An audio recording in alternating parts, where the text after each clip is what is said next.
안녕하세요 여러분, 해토비입니다. 요즘 사회에서는 자존감에 대해 굉장히 말을 많이 하고 있는 것 같아요.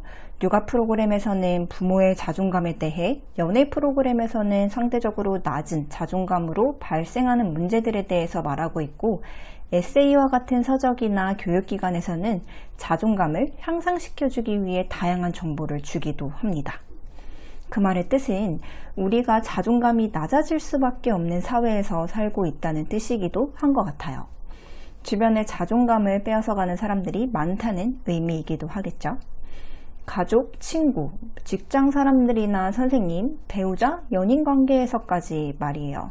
자존감을 높이긴 어렵지만 뺏기긴 너무 쉬운 사회에서 살고 있는 것 같습니다. 자존감이 낮아지는 건 타인 때문만은 아닌 것 같아요.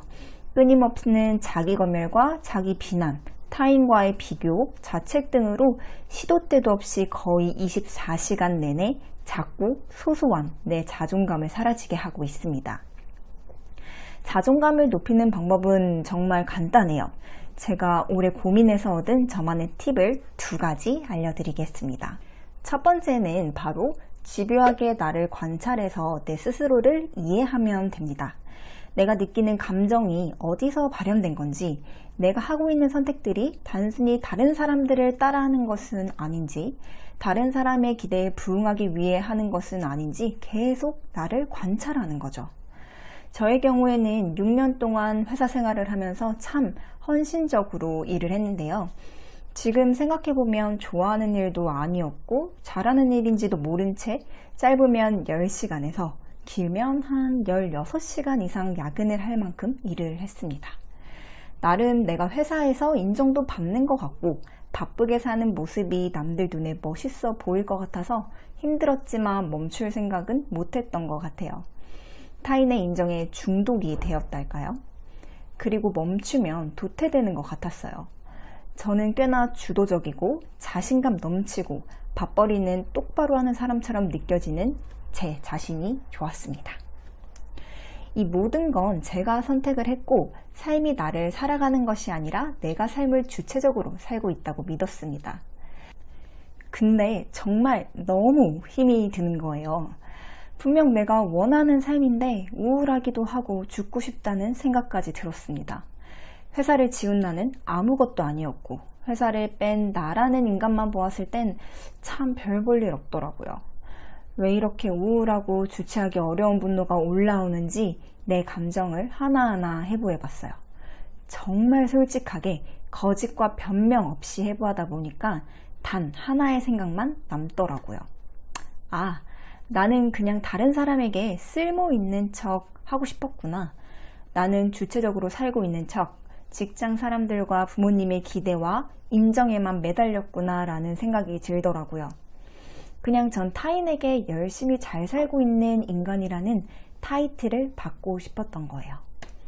물론 사회에서 쓸모있고 본인의 밥벌이는 스스로 하는 사람이 되어야 해요. 성인이라면. 하지만 저는 다른 사람들의 인정을 갈구하고 기대에 부응하는 삶만 살고 있었더라고요. 누가 시키지 않았는데 제 스스로를 엄청 몰아붙이면서요.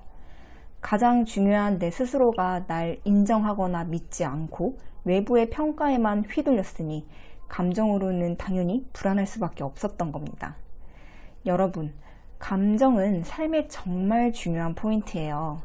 여러분이 힘들고 슬프다면 그 이유를 한번 해부해 보세요. 여러분이 정말 행복하고 즐겁다면 또 그 감정을 해부해서 그런 경험을 더욱더 많이 만드세요. 감정은 이성적이지 않고 감성적이고 추상적이다라고 생각하실 수도 있지만 사실 감정만큼 가장 객관적이고 뚜렷한 지표는 어디에도 없어요. 그 지표를 더욱 확실하게 만들기 위해서는 내가 화날 때, 두려울 때, 불안할 때를 놓치지 말고 가만히 종이에 내 생각을 써보세요. 여러분이 스스로를 이해할 수 있는 가장 좋은 방법입니다. 이런 지속적인 과정을 통해서 내가 먼저 나를 이해하고 인정하고 믿어야 자존감이 강해지는 거예요. 내가 날 의심하고 비난하고 무가치하다고 하는데 누가 날 가치 있는 사람으로 봐주겠어요. 살다 보면 밝은 에너지나 빛이 느껴지는 사람이 있잖아요. 구김살 없고 당당하고 본인의 의사를 뚜렷하게 어필할 줄 아는 그런 사람.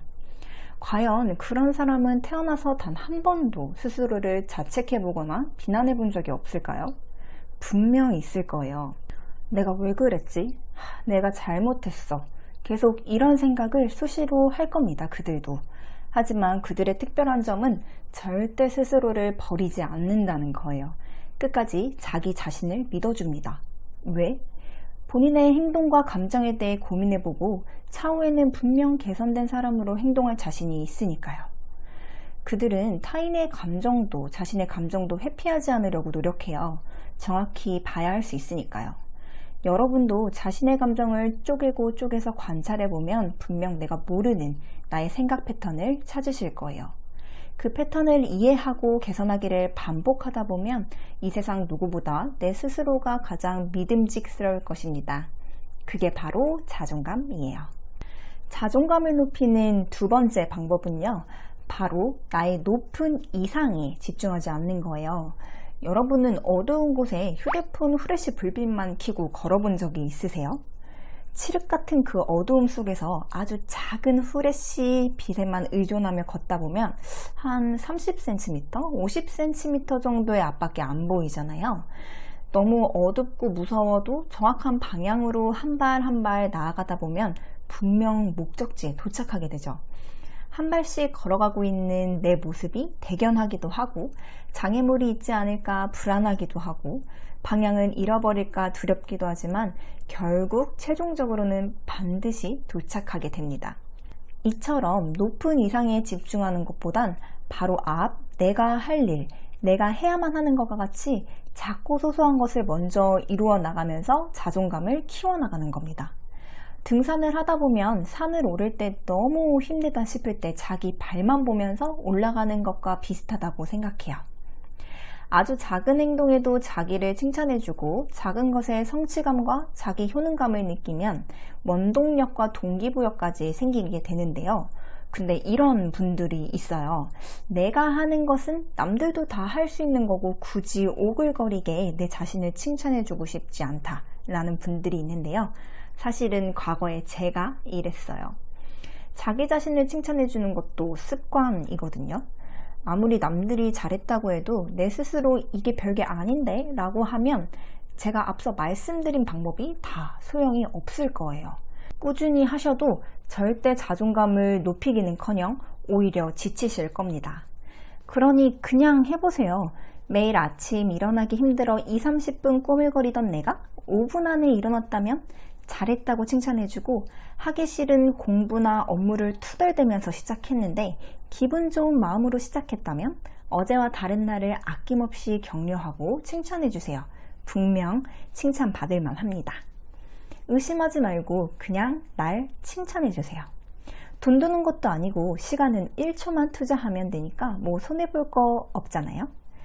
다르게 이야기하면 현재의 나에 집중하게 되는 건데요. 이상과 현실의 괴리가 너무 클 때 이상만을 쳐다보면서 시작할 엄두도 못 내는 겁쟁이인 내가 되는 게 아니라 지금 나에 집중하면서 할 수 있는 단기적인 현재 목표에 집중하는 것 뿐입니다.